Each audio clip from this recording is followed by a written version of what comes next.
Linda, a gorgeous lady in her late 20s, born in the United Kingdom to African parents. Calm, easygoing, well-mannered, educated, and intelligent. She has an amazing personality and is loved by her colleagues and friends. A data analyst by profession. But despite her beauty, elegance, and education, it's been difficult for Linda to develop an intimate relationship with any man. The fear of abandonment haunts her. Living alone in a two-bedroom apartment in one of the highbrow areas of the city, Linda rarely socializes, except for a few close friends. When she's not at work, she spends most of her time watching Netflix or working remotely at her second job. Despite being born and raised in a religious family, she rarely attends church services. Every weekend, Linda visits her mother and younger brother. But these visits often don't end well. Linda's mother seems to have issues with her solitary lifestyle. She wants her daughter to get married and bear grandchildren. Whispering a word of prayer, Linda sets off to visit her mother, hoping everything turns out well this time around. Her mother and brother live in the same apartment.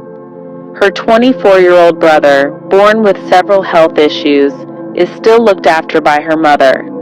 Linda's father has been out of the picture for a long time.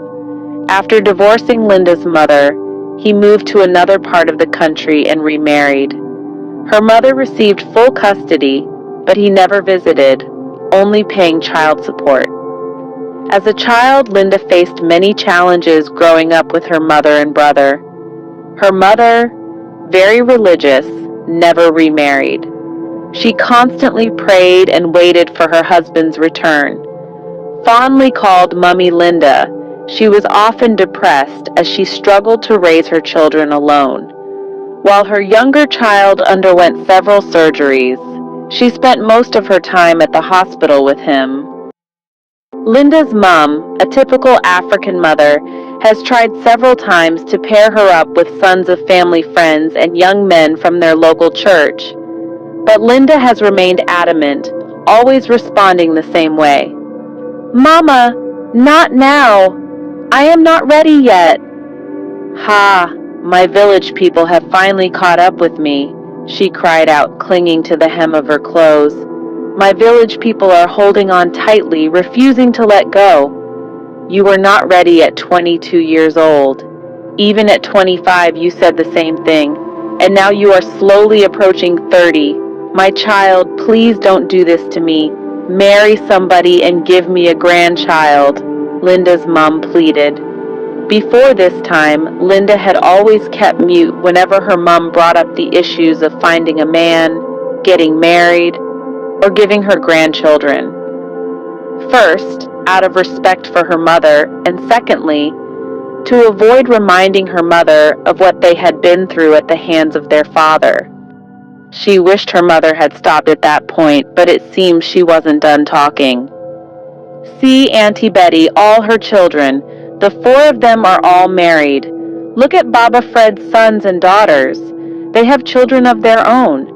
Before I forget, you attended their christening, but they all look down at you because they are in their husbands' houses and bear Mrs. Somebody.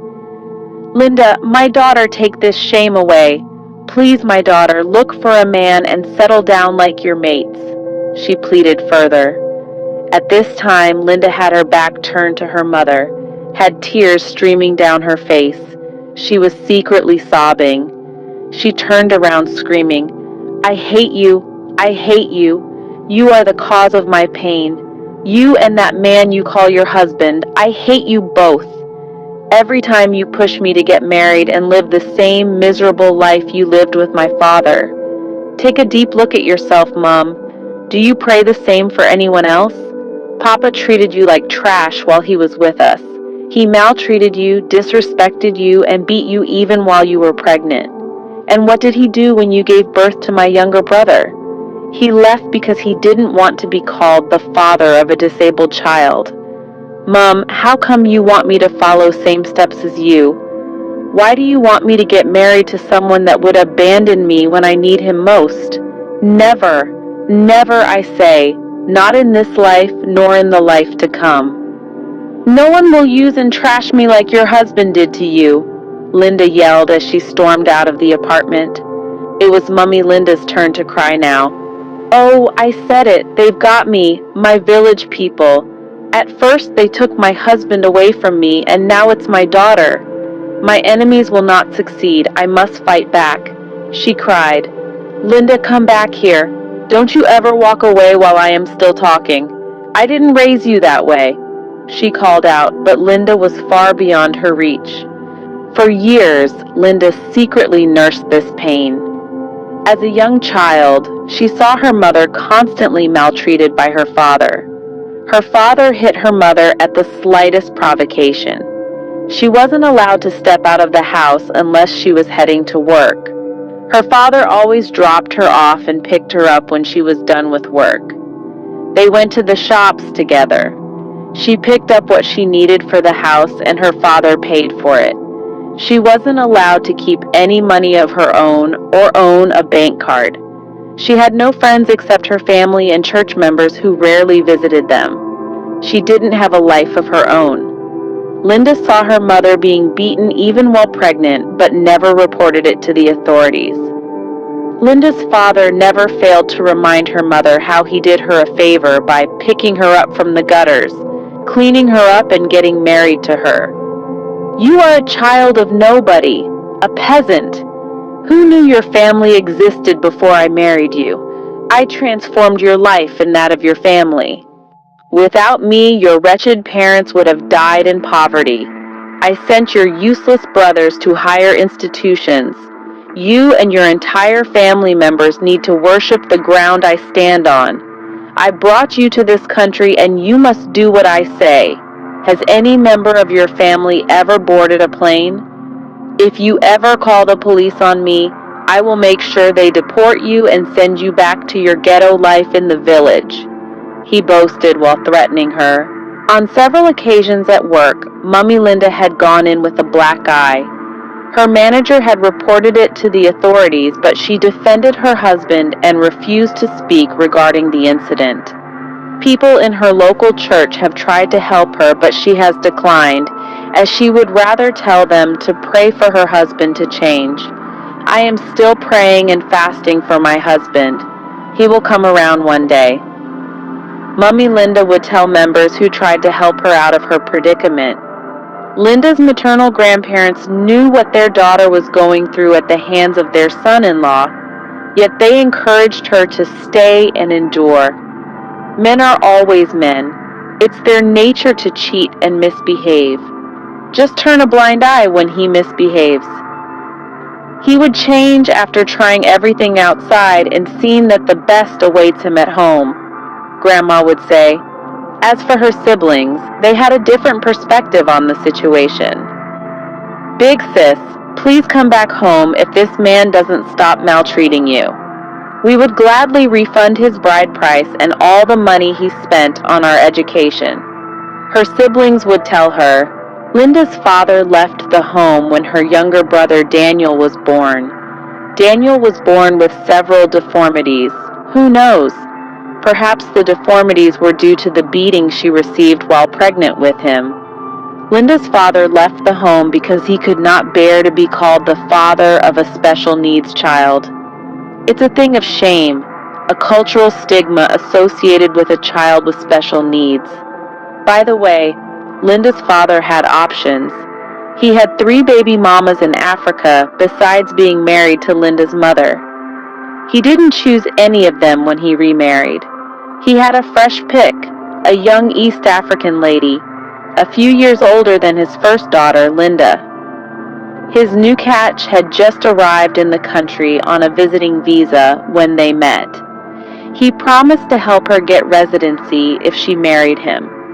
Although they have been married for several years with 2 children, he has yet to fulfill his promise. He always has one story or the other to tell whenever she wants to submit her application for residency to the Home Office.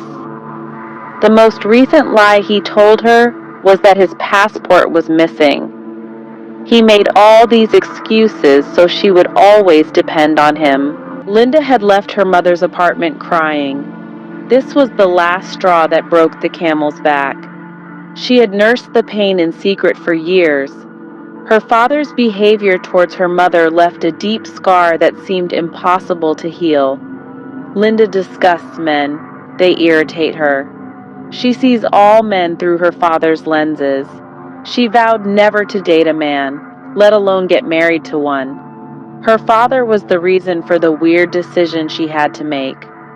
Due to her fear of being treated like her mother, she had never imagined herself getting married.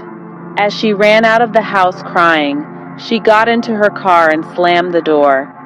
It was dark, and no one noticed the tears streaming down her face. She sat in her car and cried for what seemed like eternity. With tears in her eyes, she muttered, "Life is worthless." Her traumatic childhood created a deep scar in her heart. The scar bleeds every time she is reminded of her past. She attended therapy sessions, but it wasn't enough. There was a void that needed to be filled, a longing that no one could satisfy.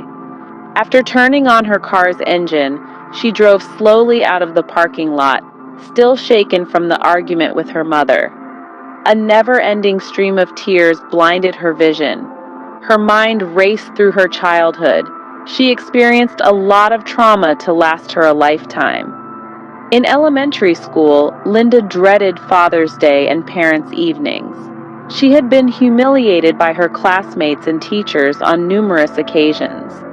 On one occasion, when everyone made a card for Father's Day, the teacher asked her to make a card for her mother instead. All the children laughed at her. As young as she was then, she wished she had never been born.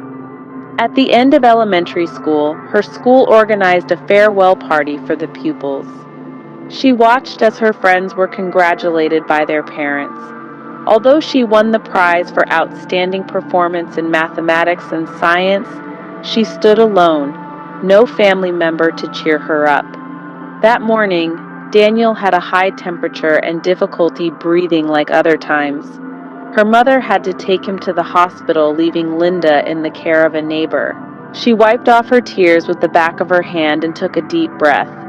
She couldn't help but think about all the times she missed having a connection with her father. Middle school was not always the best time for her either. Her friends always talked about how amazing their dads were, and it made her ache for the relationship she never had. The burden she felt as she drove through the busy streets longed for a shoulder to lean on. Rather than go home, she decided to drive around town to see if this weird feeling would go away. Moments later, she heard a voice, turned but saw no one. The voice got louder with every clock tick. It said to her in a strange voice, "Life isn't worth living. No one understands your pain. You were abandoned by your father at an early age. Your mom, she doesn't care about you. No one does either. It's not worth being around here any longer. Step on the accelerator. Take your hands off the wheel. It would be a fast and painless death. Nobody cares." She turned on the car stereo louder, hoping to drown out the voice. She couldn't make sense of the conflicting emotions raging inside her. On the one hand, she felt a deep longing for a father's love and attention, while on the other, she was consumed by an overwhelming sense of pain and loneliness, feelings of anger and bitterness towards her father. Further feelings of worthlessness and a desire to escape the pain she had experienced all her life. The weight of her circumstances seemed too heavy to bear, and she felt consumed by the idea that no one understood her pain. Linda sweat profusely despite the cold winter weather. Due to her poor vision, she struggled to focus and parked the car on the roadside. No, I don't want to die.